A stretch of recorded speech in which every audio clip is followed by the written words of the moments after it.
Next, we'll talk about Da Nang City's development of real estate market in our crosstalk.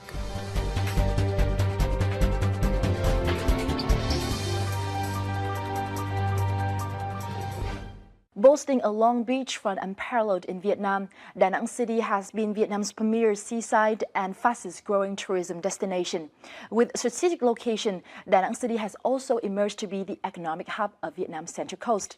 In this week's edition of Crosstalk, we'll take a look at the development of Da Nang City's real estate market with Ms. Dương Thùy Dung, Head of Research and Consultancy at CBRE Vietnam. Thank you very much for being here with us in our show today. Thank you very much. Before we begin, let's take a look at the following.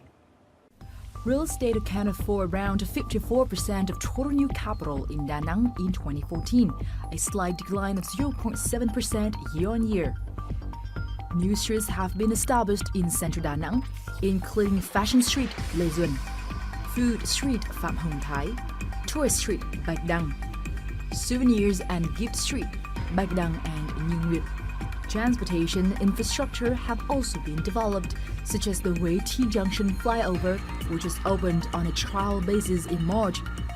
The Da Nang-Quảng Ngãi Highway, to be opened to traffic in 2016, and Phase 2 of Da Nang Port, estimated to be completed by 2018. The city is building a high-tech park within a 25-kilometer radius to Da Nang International Airport, seaport, and the city center. Significant developments have been recorded in retail, office, and tourism real estate markets for recent years.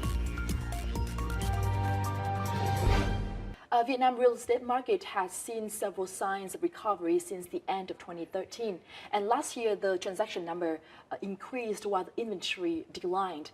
How about the real estate market in Da Nang City? We have seen positive market sentiments not only in Hanoi and Ho Chi Minh City, but also in Da Nang. Positive indicators have been obviously shown in the new launches as well as the number of successful transactions. Let's look at the condominium market in the last 1.5 years. The number of new launches have been increased by about 20%, and in terms of the number of successful transactions, in the second half of 2015, we have seen the successful transaction almost triple the same number as the number of the same period of last year.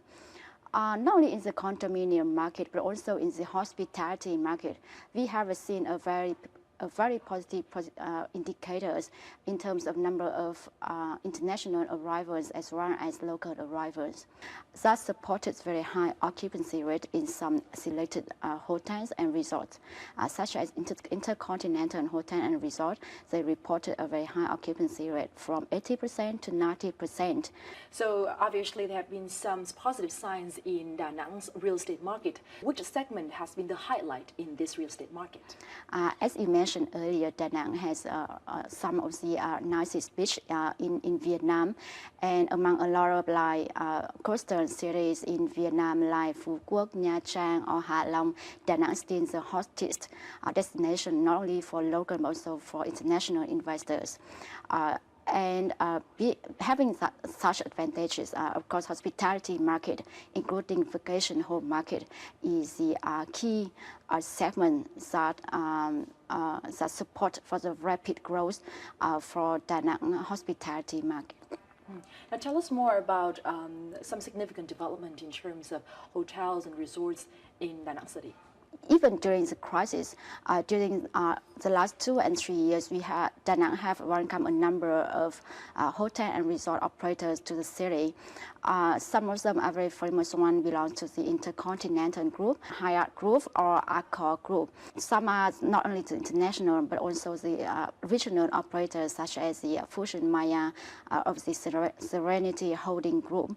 Even during the crisis, we still see a successful transaction of villa that has value more than $1 million. Of course, we also observe some shift in terms of buyer preferences. Instead of launching a villa for sales from $1 million to $2 million per villa, developers, i.e. seller, they are now target middle-end segment from $250,000 to about $700,000 per villa.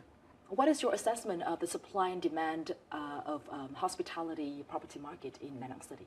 We do not see many supply coming into the market in the last 1.5 years, especially in the last 3 years because of the economic downturn. Developers, they really hesitate to start new development. Meanwhile, the number of arrivals to the province has on a steady growth, 2.2 million just in the first half of 2015, and that supported a very high occupancy rate at some both new and old developments. That said, that we do not see any oversupply yet in this market.